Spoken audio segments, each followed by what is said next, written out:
Hello दोस्तों, daily mains answer writing के इस सेशन में आपका स्वागत है।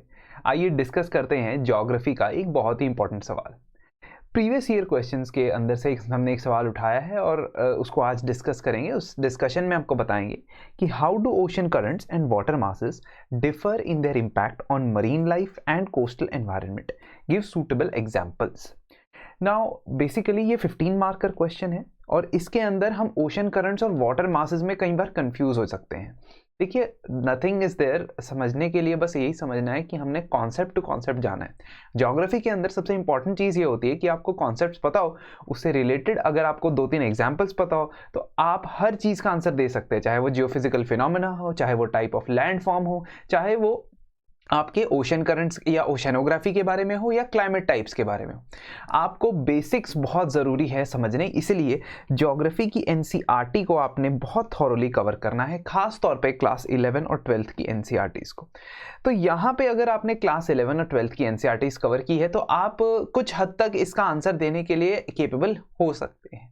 लेकिन इस आंसर को हमने ड्राफ्ट किस तरीके से करना है, हमने बात करनी है ocean currents and water masses differ in their impact on marine life and coastal environment के बारे में।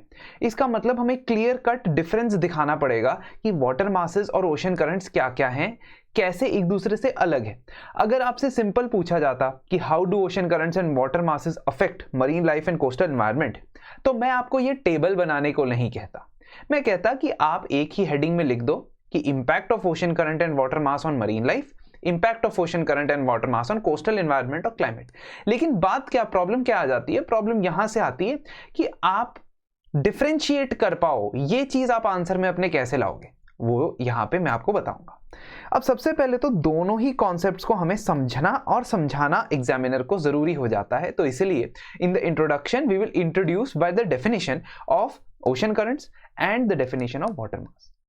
तो ओशन करंट की क्या डेफिनेशन है? Ocean currents are like river flow in the oceans and represent a regular volume of water in a definite path and direction. जब भी एक रेगुलर वॉल्यूम ऑफ वाटर एक डेफिनेट पाथ और direction में flow कर रहा हो, उसे ओशन करंट का नाम दिया जाता है।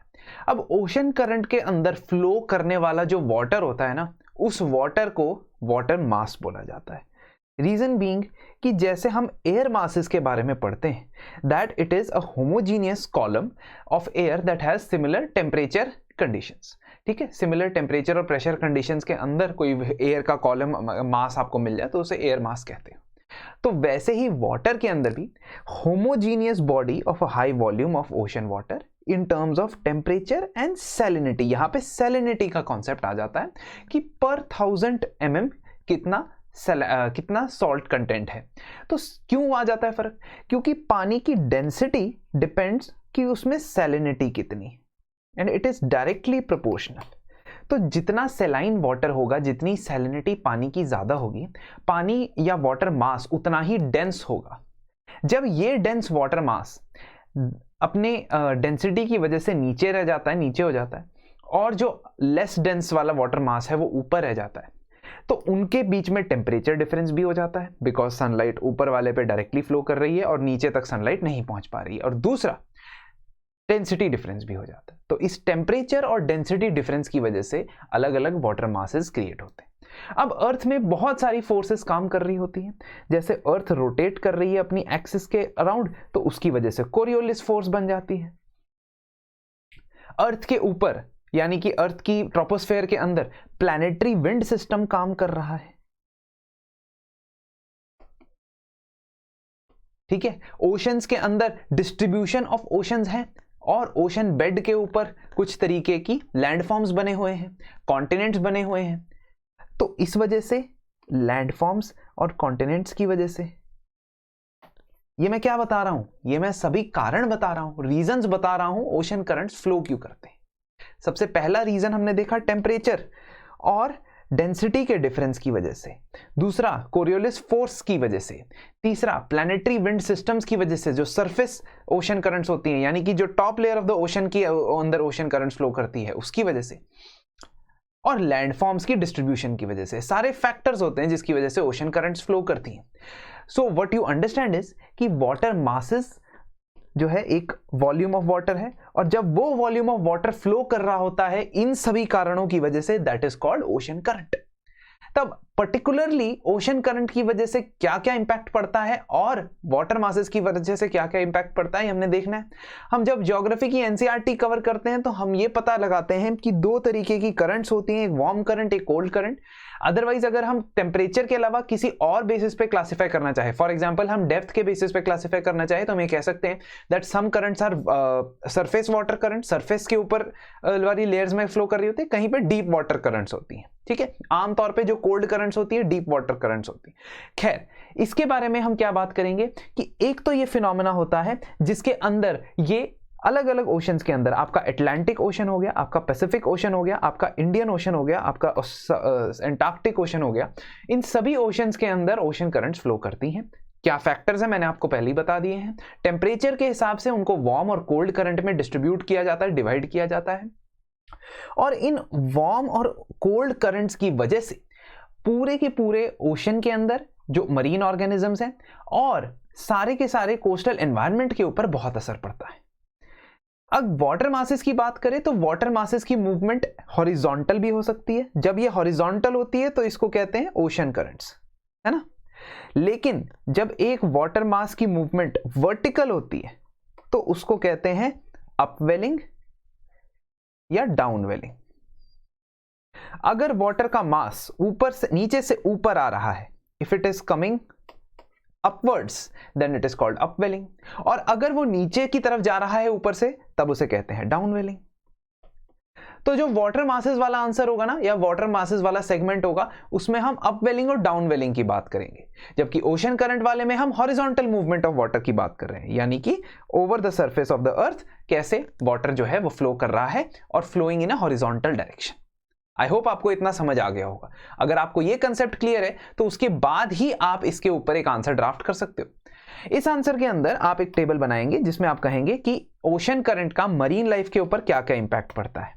Because ocean current distribute nutrients, oxygen and other substances, they provide essential nutrients to the fish and the zooplankton. ठीक है, तो पहली चीज ये है कि डिस्ट्रीब्यूशन ऑफ न्यूट्रिएंट्स ये अच्छे तरीके से करता है। दूसरा, ये प्लैंक्टन्स यानी कि जो आपके प्राइमरी सोर्स होते हैं, प्राइमरी प्लांट बेस्ड सोर्स होते हैं ऑर्गेनिजम्स की फूड चेन के अंदर, उसको ये ट्रांसपोर्ट करता है। फॉर एग्जांपल गल्फ स्ट्रीम जो एक वार्म वाटर करंट है और यहां से फ्लो करती है अटलांटिक ओशन में south eastern coast of USA के पास, वो जब न्यू फाउंडलैंड कोस्ट की तरफ बढ़ती है, ठीक है, ये है न्यू फाउंडलैंड कोस्ट, वो जब न्यू फाउंडलैंड कोस्ट की तरफ बढ़ती है तो ये इस रीजन में प्लैंक्टन्स को लेके आती है, और प्लैंक्टन्स के ऊपर जो फिश फीड करती है उससे फिश की पॉपुलेशन बढ़ जाती है, और इसी वजह से ये एक फिशिंग ग्राउंड बन जाता है। तो बहुत ही इंपॉर्टेंट जो फिशिंग ग्राउंड है वो न्यू फाउंडलैंड कोस्ट पे पाया जाता है, north eastern part of United states. और ये इसलिए होता है क्योंकि प्लैंक्टन्स यानी कि जो प्राइमरी ऑर्गेनिजम्स होते हैं उनका मूवमेंट यहां होता है, जिसके ऊपर फिश फीड करती है, तो फिश की पॉपुलेशन बढ़ती है। तीसरी चीज, वार्म और कोल्ड ओशन करंट्स के मिक्सचर से रिच न्यूट्रिएंट्स भी आपस में मिक्स हो जाते हैं, न्यूट्रिएंट्स की फॉर्मेशन होती है, और इसी वजह से कुरोशियो करंट जैसे जापान के अंदर हम बात करें तो जापान की कोस्ट की तरफ चलें, यहां कुरोशियो करंट है और यहां क्यूराइल या ओयाशियो करंट है।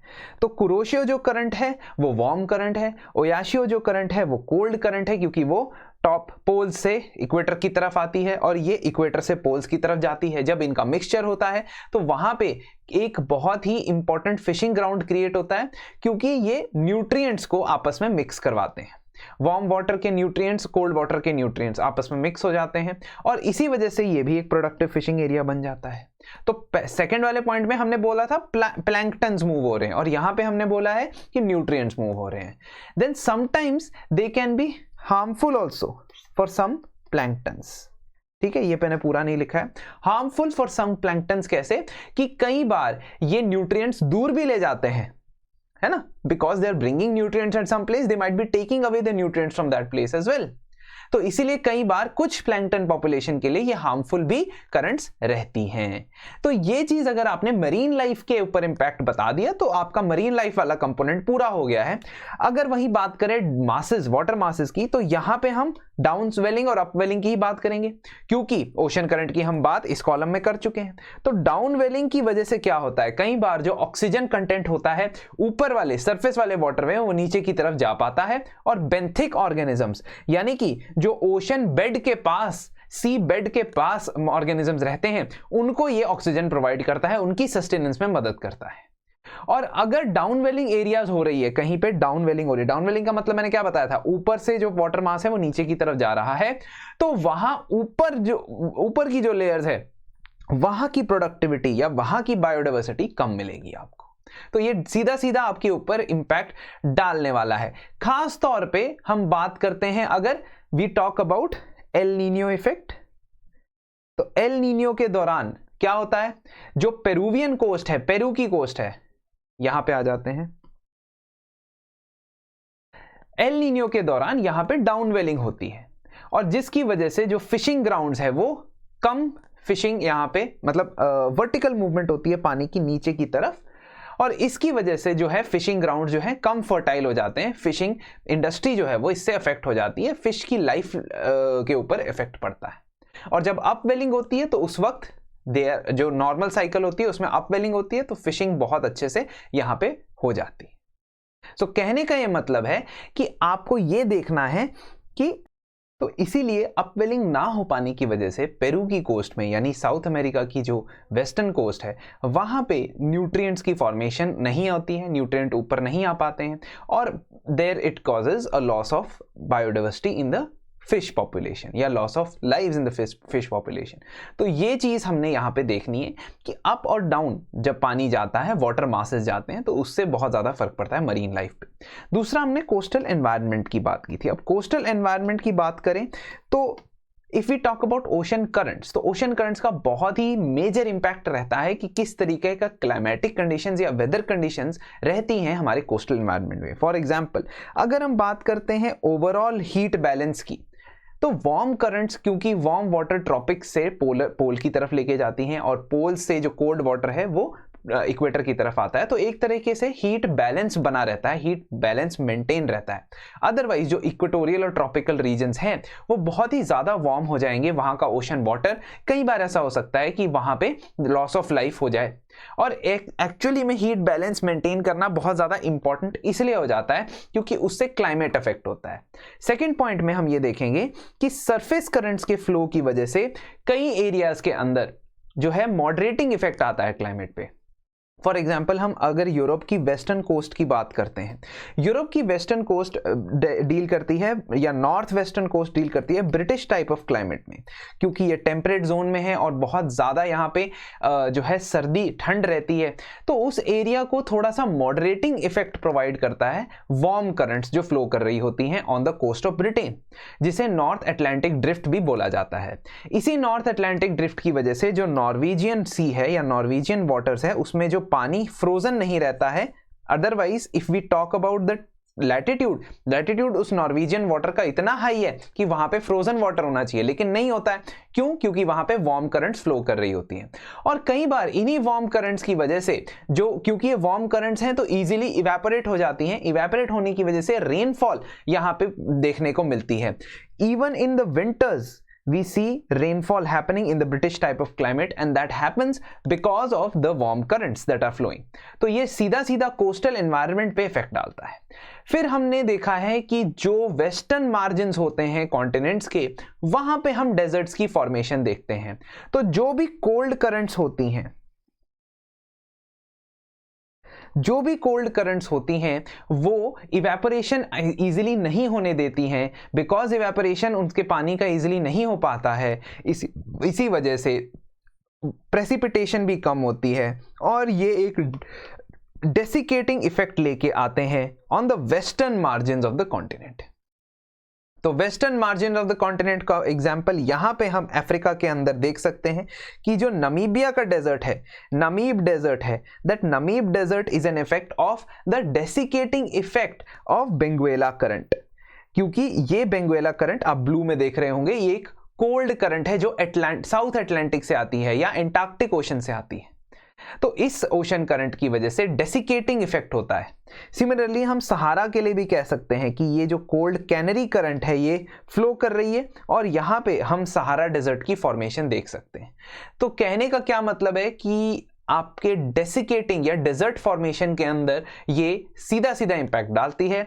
आपके मिक्सिंग जोन्स जहां पे कोल्ड और वार्म वाटर मिक्स हो रहा है उसके ऊपर एक फॉगी वेदर की कंडीशंस भी ये प्रोवाइड करती है, क्योंकि वार्म और कोल्ड करंट जो है वो आपस में कन्वर्ज करती है। तो हमें पता है कि जब warm air mass, warm current और कोल्ड करंट आपस में मर्ज करते हैं तो वहां जो टेम्परेचर होता है that temperature falls drastically, जिसकी वजह से जो ऊपर जो सरफेस के ऊपर वाटर के सरफेस के ऊपर जो एयर होती है that comes in contact with the water and that forms a foggy weather, है ना। क्योंकि फॉग की फॉर्मेशन के लिए क्या चाहिए होता है कि आपकी जो एयर है that should come in contact with the cold surface, और नीचे कोल्ड सरफेस मिल जाती है जब कोल्ड और वार्म करंट्स आपस में मीट करते हैं। तो इसीलिए ये न्यू फाउंडलैंड की कोस्ट पे या आपकी जापानीज कोस्ट पे आपको फॉगी वेदर मिलता है, बहुत ज्यादा धुंध मिलती है, बिकॉज ये कोल्ड करंट्स और वार्म करंट्स का मीटिंग पॉइंट है। ठीक है, सो इस तरीके से आप ये आंसर पे लिख सकते हो। जो वाटर मासेस हैं उनका कोई ज्यादा इंपैक्ट कोस्टल एनवायरनमेंट के ऊपर नहीं पड़ता, क्योंकि उनकी मूवमेंट की वजह से इंपैक्ट पड़ता है और वो मूवमेंट हमने यहां पे डिस्कस कर ली है।